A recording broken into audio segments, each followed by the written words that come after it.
सासू माँ की नई सहेली। प्रिया किचन में चाय बना रही होती है और सुमन ड्राइंग रूम में बैठकर मजे से टीवी देख रही होती है। तभी दरवाजे की घंटी बजती है। प्रिया, जरा देखना तो कौन आया है। देखती हूँ मम्मी जी। प्रिया दरवाजा खोलती है तो सामने पड़ोस वाली विमला आंटी खड़ी होती है। नमस्ते आंटी जी, कैसी हैं आप?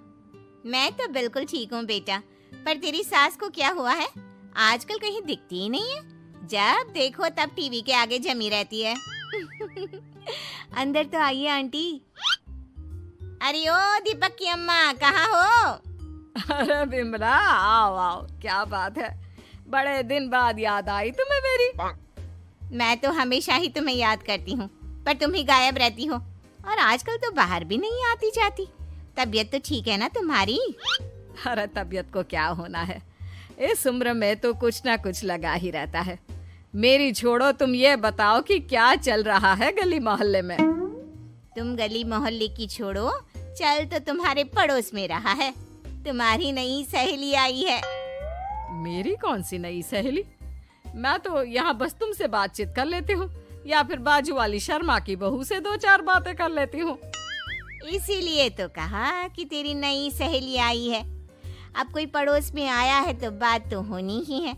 कम से कम इसी बहाने हमारा भी एक ग्रुप बन जाएगा। फिर सब मिलकर अपनी बहुओं की शिकायतें किया करेंगे। दोनों हंसने लगते हैं। तभी प्रिया चाय लेकर आती है और सामने टेबल पर रख देती है। दोनों चाय पीती हैं और बातें करते हैं। चलो मैं चलती हूँ, अब कल मिलते हैं। राम राम। अगले दिन प्रिया किचन में कुछ काम कर रही होती है और सुमन आराम से सोफे पर बैठकर मटर छिल रही होती है। तभी डोरबेल बजती है। प्रिया दरवाजा खोलती है तो सामने उनकी नई पड़ोसन खड़ी होती है। जी, आप कौन? मैंने पहचाना नहीं। नमस्ते बेटा, मैं शारदा, आपके बगल वाले घर में अभी 2-4 दिन पहले ही शिफ्ट हुए हैं। ओह अच्छा अच्छा अच्छा, नमस्ते आंटी, अंदर आइए ना आप। देखिए तो मम्मी जी, आज कौन आया है। इतना कहकर प्रिया किचन में चाय बनाने चली जाती है। नई पड़ोसन को घर पे देखकर सुमन थोड़ा हैरान हो जाती है। नमस्ते बहन जी, मैं शारदा, आपकी नई पड़ोसन। अच्छा अच्छा, आप हैं हमारी नई पड़ोसन। आइए आइए, और बताइए कैसी हैं आप? जी बिल्कुल ठीक हूँ। वो दरअसल घर पर छोटी सी पूजा रखवाई थी, बस उसी का प्रसाद देने चली आई। सोचा इसी बहाने नए पड़ोसियों से भी मुलाकात हो जाएगी।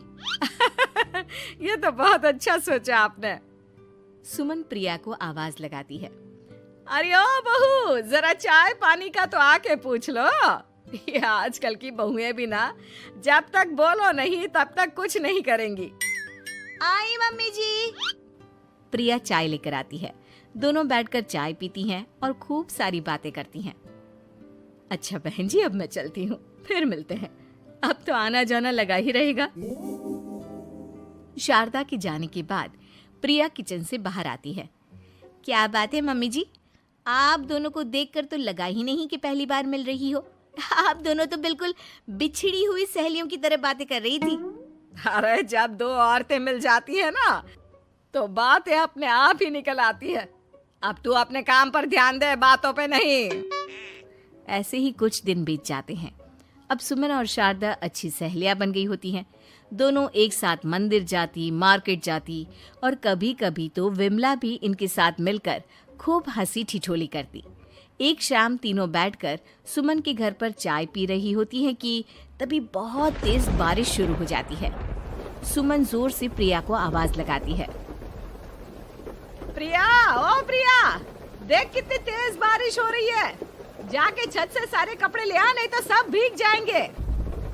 सुमन 2 बार आवाज लगाती है लेकिन प्रिया का कोई जवाब नहीं आता।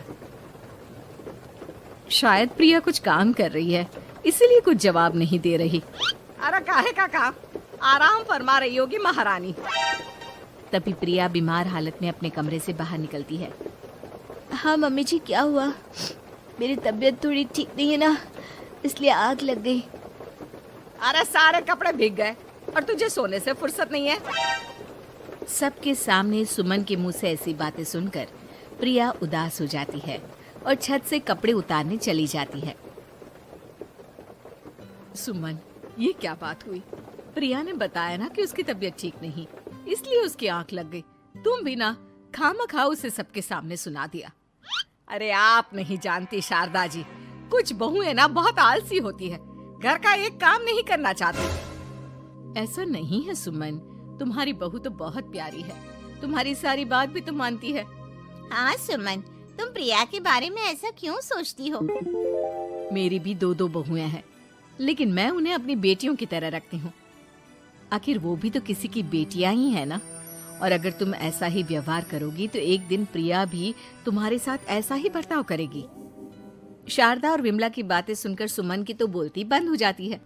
वहीं प्रिया भी बाहर से सारी बातें सुन रही होती है। अरे मैं कोई उसकी दुश्मन थोड़ी ना हूँ, मैं भी उसकी माँ हूँ, लेकिन कभी कभी सास बनना पड़ता है, नहीं तो बहुएं हाथ से निकल जाती है। देखो सुमन, ये सब सोच का फर्क है। अगर तुम ये सोचोगी तो कभी प्रिया को अपनी बेटी नहीं बना पाओगी। इतना कहकर शारदा और विमला वहां से चली जाती हैं और सुमन अकेले बैठकर उनकी बातें सोचने लगती है। अगले दिन प्रिया और दीपक अपने कमरे में बैठकर बात कर रहे होते हैं और सुमन उनके कमरे के बाहर कुछ काम कर रही होती है और उन दोनों की बातें सुन लेती है।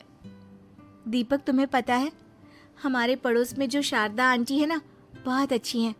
अच्छा, ऐसा क्या हो गया जो तुम्हें वो इतनी अच्छी लगने लग गई? कुछ खास नहीं, बस कल जब मम्मी जी मुझे सबके सामने सुना रही थी तो शारदा आंटी ने मेरा साथ दिया।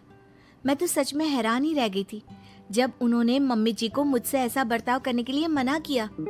अच्छा, फिर क्या हुआ? होना क्या था, शारदा आंटी तो मम्मी जी को समझा ही रही थी कि बहू को भी बेटी की तरह ही रखना चाहिए, लेकिन मम्मी जी तो मम्मी जी है ना, उन्हें तो मुझ में हमेशा कमी ही दिखती है। काश मुझे भी शारदा आंटी जैसी सास मिली होती जो मुझे भी अपनी बेटी जैसी समझती। सुमन ये सब सुनकर बहुत उदास हो जाती है और वहां से चली जाती है। प्रिया की बातें सुमन के कानों में बार बार गूंज रही थी। उसे बहुत शर्मिंदगी महसूस हो रही थी कि उसने प्रिया के साथ बहुत गलत किया है। अगले दिन सुमन शारदा और विमला को बुलाती है। क्या बात है सुमन, आज तूने ऐसे अचानक क्यों बुलाया? सब ठीक तो है ना? हाँ हाँ, सब ठीक है, तुम दोनों बैठो तो सही। तब तक दीपक और उसके पापा भी आ जाते हैं। प्रिया, तुम भी आ जाओ। क्या हुआ मम्मी जी, आपने बुलाया? हाँ प्रिया बेटा, मैं आज सबके सामने तुमसे माफी मांगना चाहती हूँ।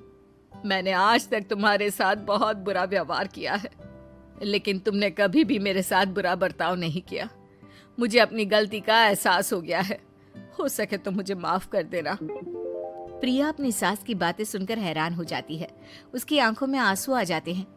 प्लीज मम्मी जी, आप मुझसे माफी मत मांगिए, मैं भी आपकी बेटी ही हूँ। वैसे एक थैंक यू तो मेरी नई सहेली को भी बनता है, जिसकी वजह से मुझे मेरी गलती का एहसास हुआ। शारदा बहन, आपका बहुत बहुत शुक्रिया जो आपने मेरी आंखें खोल दी। अरे क्या सुमन, तुम भी ना। तो फिर इसी बात पर चाय और पकोड़े हो जाए? हाँ हाँ, क्यों